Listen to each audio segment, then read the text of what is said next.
Hello दोस्तों, मैं हूं आपका दोस्त विशाल। स्वागत करता हूं आज आपका ही channel the mission for M में। दोस्तों, आज का जो टॉपिक है बहुत ही ज़्यादा अच्छा टॉपिक होने वाला है, क्योंकि आज जिस टॉपिक के बारे में बात करने वाले हैं वो है सूर्ययान। दोस्तों, जैसा कि आपको पता है, भारत इतिहास पे इतिहास रचता हुआ चला जा रहा है। अभी भारत ने 23 जुलाई 2023 को चंद्रयान 3 के रूप में एक बहुत बड़ी उपलब्धि को हासिल किया है, जो चंद्रमा के अध्ययन के लिए भेजी गई थी। ये चंद्रमा के दक्षिणी ध्रुव पर पहुंचकर उसका अध्ययन करेगी। साथ ही साथ इसरो द्वारा एक बहुत बड़ी अपडेट के रूप में ये बताया गया है कि चंद्रयान के सफल परीक्षण के बाद सूर्ययान को भी लॉन्च किया जाएगा, जो सूर्य के पास पहुंचकर उसकी स्थितियों का अध्ययन करेगा या उसके बारे में बताएगा।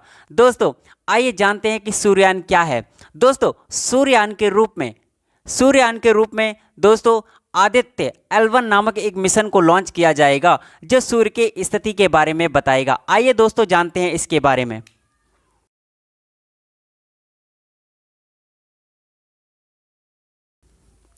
दोस्तों, सूर्ययान के बारे में आदित्य L1 नामक एक मिशन को लॉन्च किया जाएगा, जो सूर्य के पास पहुंचकर उसकी स्थिति के बारे में जानकारी प्रदान करेगा। दोस्तों, आइए जानते हैं आदित्य L1 क्या है। दोस्तों, L1 एक लैग्रेंज पॉइंट है। दोस्तों, L1 एक लैग्रेंज पॉइंट है जो कि इस चीज़ के बारे में स्थिति का अध्ययन कराएगा। आइए दोस्तों जानते हैं कि लैग्रेंज पॉइंट क्या होता है। दोस्तों, लैग्रेंज पॉइंट वह पॉइंट होता है जहां पर कोई भी सैटेलाइट किसी प्रकार का कोई भी गुरुत्वाकर्षण बल महसूस नहीं करती है, या कोई भी सैटेलाइट किसी प्रकार का ग्रेविटेशनल फोर्स महसूस नहीं करती है, उसे लैग्रेंज पॉइंट बोलते हैं। तथा दोस्तों, बात करते हैं लैग्रेंज पॉइंट के बारे में और थोड़ा सा डेप्थ से जानते हैं कि लैग्रेंज पॉइंट का वर्क क्या होगा। दोस्तों, लैग्रेंज पॉइंट का जो वर्क होगा वो ये होगा कि ये सूर्य के बाहरी पाए जाने वाली परतों का अध्ययन करेगी, उनसे निकलने वाली लपटों का अध्ययन कर कर सौर पैनल के थ्रू जानकारी कहाँ भेजेगी, तो आप बोलेंगे पृथ्वी तक इसकी जानकारी भेजी जाएगी। दोस्तों, आइए दोस्तों जानते हैं आदित्य L1 के बारे में। दोस्तों, इसको श्रीहरिकोटा आंध्र प्रदेश, जो कि आंध्र प्रदेश में पड़ता है, इसके द्वारा इसको लॉन्च किया जाएगा। ठीक है दोस्तों, इसको PSLV रॉकेट के थ्रू लॉन्च किया जाएगा। दोस्तों, इसके लॉन्चिंग की डेट के बारे में जानते हैं। 2 सितंबर। दोस्तों, 2 सितंबर को इसको लॉन्च किए जाने के बारे में अपडेट आई है। ठीक है दोस्तों, आगे जानते हैं कि दोस्तों ये पृथ्वी से 15 लाख किलोमीटर की ऊंचाई तक भेजा जाएगा, जो L1 पॉइंट पर पहुंचेगा। दोस्तों, ये पृथ्वी के 15 लाख किलोमीटर की सफर को तय करेगा, 15 लाख किलोमीटर के सफर को तय करेगा और L1 पॉइंट तक पहुंचेगा। दोस्तों, आइए जानते हैं सूर्य तथा पृथ्वी के बीच में 15 लैग्रेंज पॉइंट पड़ते हैं। दोस्तों, पृथ्वी से पहले लैग्रेंज पॉइंट की दूरी की बात की जाए तो दोस्तों पहले लैग्रेंज पॉइंट की जो दूरी है वो 15 लाख किलोमीटर है। 15 लाख किलोमीटर है। दोस्तों, ये वहां पर पहुंचकर क्या करेगा?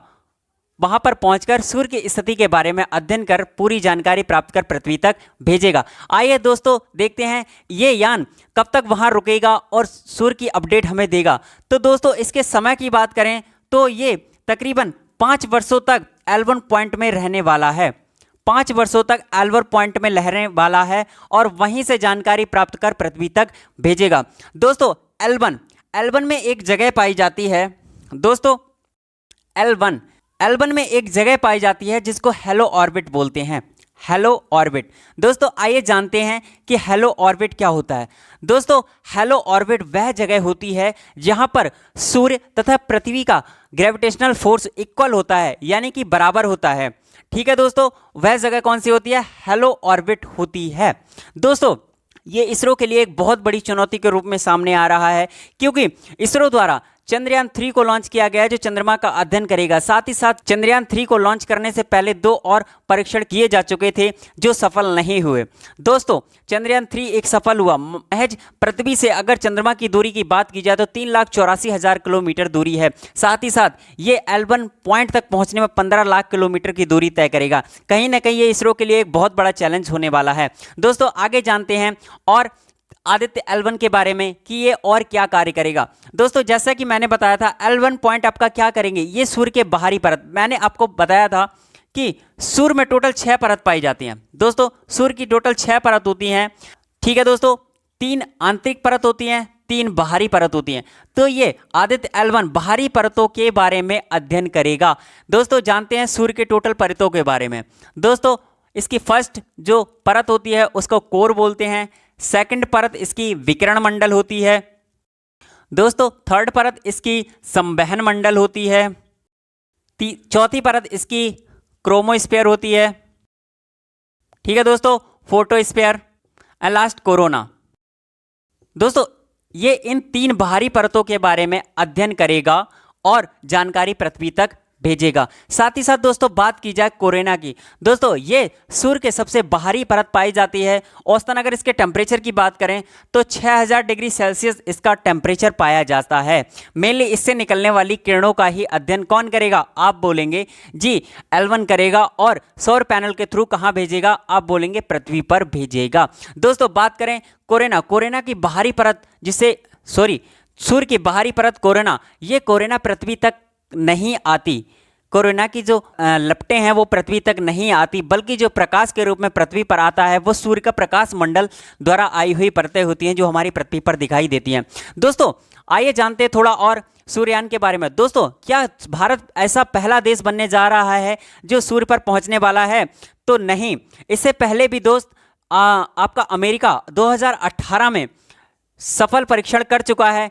जिस मिशन को इसने भेजा था वो था पार्कर सोलर प्रोब, उसको अमेरिका द्वारा भेजा गया था। ये आपका 2018 में भेजा गया था, जो सूर्य पर पहुंचकर उसके स्थितियों के बारे में जानकारी लेकर पृथ्वी तक भेजी थी और नासा द्वारा सूर्य की काफ़ी जानकारी को प्राप्त किया गया था। यदि भारत इस परीक्षण में सफल हो जाता है तो भारत इतिहास रच देगा। दोस्तों इतिहास को बहुत बड़ी उपलब्धि के रूप में हासिल कर लेगा। सूर्ययान की बहुत सारी जानकारियों को प्राप्त कर हम बहुत सारी चीज़ों में सुधार कर सकते हैं। जैसे कि दोस्तों कोरोना की बात करें, सूर्य की सबसे बाहरी परत होती है, इससे बहुत सारी हार्मफुल वेव्स निकलती हैं जो हमारे सैटेलाइट के लिए बहुत ही ज़्यादा प्रॉब्लम क्रिएट करती हैं। दोस्तों यदि सूर्य इसके पास पहुंचकर इसका सफल परीक्षण कर लेता है तो दोस्तों कोरोना से निकलने वाली हार्मफुल वेव्स को पृथ्वी तक आने से पहले ही उनके मार्ग को परिवर्तित कर बहुत सारी सैटेलाइट को नुकसान होने से तथा बहुत सारे वायरलेस जो कि प्रोग्राम्स होते हैं उनको डिस्ट्रॉय होने से बचाया जा सकता है। दोस्तों इस तरीके से कोरोना का अध्ययन कर बहुत ही ज़्यादा चीज़ों को हम बचा सकते हैं। दोस्तों बात करी जाए L1, तो दोस्तों L1 का अध्ययन कर, सूर्य का अध्ययन कर हम बहुत सारी सफलताओं को हासिल कर सकते हैं, बहुत सारी चीज़ों का निर्माण कर सकते हैं, बहुत सारी चीज़ों को नष्ट होने से बचा सकते हैं। दोस्तों ऐसे ही प्यारे प्यारे कंटेंट लेके आऊँगा, फिर आऊँगा, ज़रूर आऊँगा। नमस्कार दोस्तों।